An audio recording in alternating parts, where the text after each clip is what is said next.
Taxonomy and ecology of thrips.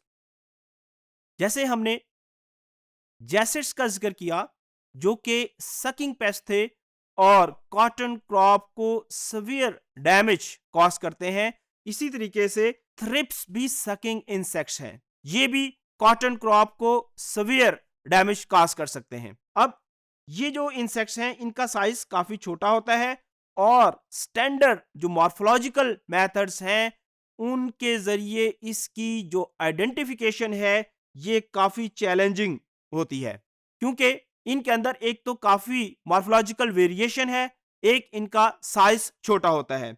उसके बाद there is also a considerable variability leading to many species being misidentified, क्योंकि इनके अंदर बहुत ज्यादा वेरिएबिलिटी है। इस वेरिएबिलिटी की वजह से जो इसकी डिफरेंट फॉर्म्स हैं, बहुत सारे टेक्सोनोमिस्ट इसकी डिफरेंट फॉर्म्स को डिफरेंट स्पीशीज कंसीडर कर लेते हैं। इस वजह से मॉर्फोलॉजिकल आइडेंटिफिकेशन इनकी चैलेंजिंग है। अब इस प्रॉब्लम को सॉल्व करने के लिए बहुत सारे जो मोलेकुलर मेथड्स हैं उनका इस्तेमाल किया जाता है, क्योंकि जहां पे मॉर्फोलॉजिकल आइडेंटिफिकेशन फेल हो जाती हैं या प्रॉब्लमेटिक हो जाती हैं, वहां पे हम मोलेकुलर टूल को इस्तेमाल करके तो स्पीशीज की डिस्क्रिमिनेशन कर सकते हैं, स्पीशीज को सेपरेट कर सकते हैं। अब अगर हम इनकी क्लासिफिकेशन के बारे में बात करें तो ये फाइलम आर्थ्रोपोडा से बिलोंग करते हैं। इनकी क्लास इंसेक्टा है। इनका जो ऑर्डर है थाइनोसॉप्ट्रा और इनकी जो फैमिली है थेरिप्सिडी। अब ये जो इंसेक्ट्स हैं इनके जो विंग्स होते हैं वो फ्रिंज विंग्स हैं। उसके अलावा ये बहुत सारे जो वायरसेस हैं उनको ट्रांसमिट कर सकते हैं, यानी ये वेक्टर का काम करते हैं। उसके अलावा ये मुख्तलिफ जो प्लांट्स हैं उनके ऊपर फीड कर सकते हैं। इसका मतलब ये है कि इनकी जो होस्ट रेंज है वो काफी बड़ी है। ये स्पेसिफिक नहीं है किसी एक स्पेसिफिक प्लांट के लिए, बल्कि ये बहुत सारे डिफरेंट किस्म के प्लांट्स के ऊपर फीड कर सकते हैं।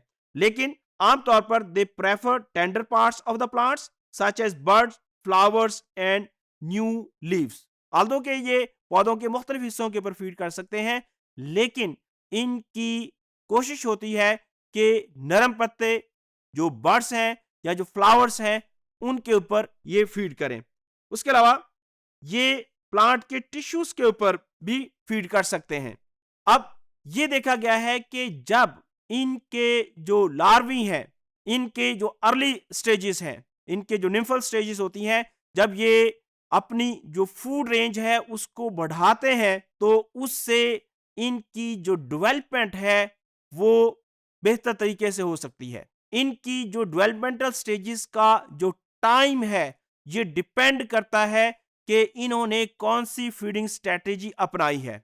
अगर फील्ड के अंदर जो प्रे है या इनका जो फूड है जिसके ऊपर इन्होंने फूड करना होता है, इनके पसंदीदा प्लांट्स या पत्ते जिनके ऊपर इन्होंने फीड करना होता है वो अवेलेबल हैं, तो फिर इनकी जो डेवलपमेंटल स्टेजेस हैं वो तेजी से कंप्लीट होती हैं और ये तेजी से रिप्रोड्यूस करके अपनी तादाद को बढ़ा लेते हैं।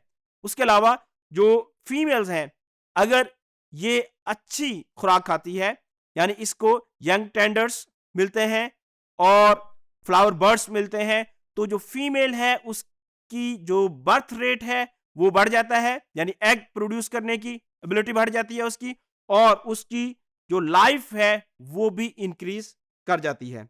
इस स्लाइड के अंदर अगर हम देखें तो यहाँ पे लाइफ साइकिल दिखाया गया है।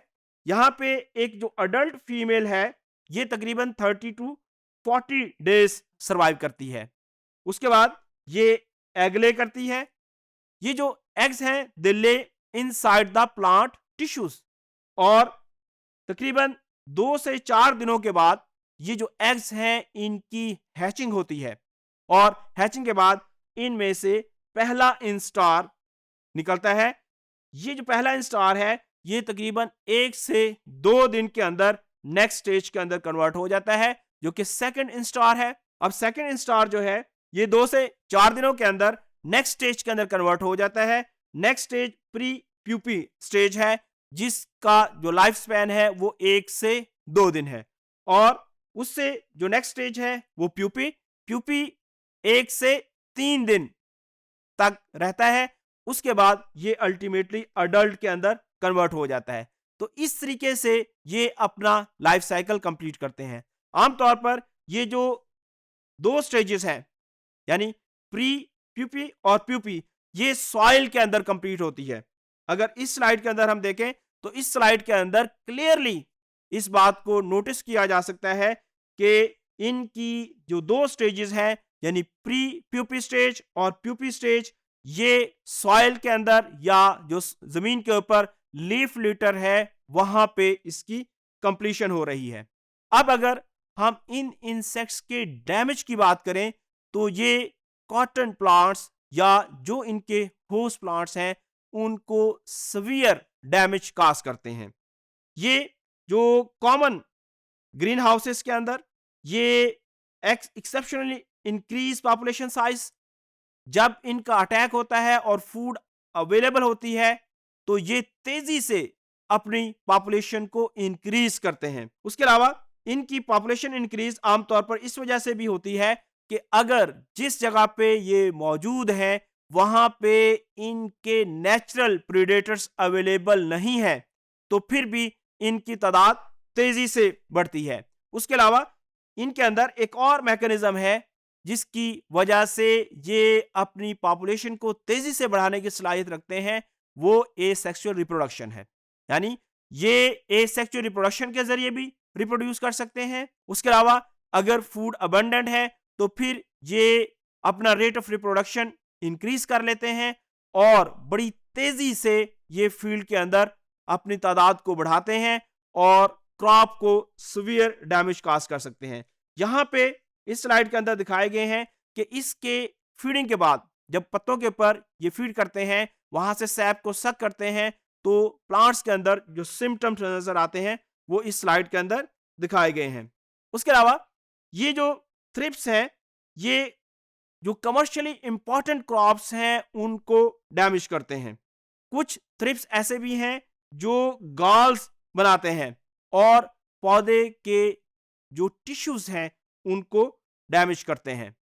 यहां पे भी दिखाया गया है कि ये जो इंसेक्ट्स हैं ये पौधे को सीवियर डैमेज काज करते हैं। अब इनको हम कंट्रोल कैसे कर सकते हैं? इनको कंट्रोल करने के लिए हम मुख्तलिफ स्ट्रेटजीज का इस्तेमाल करते हैं।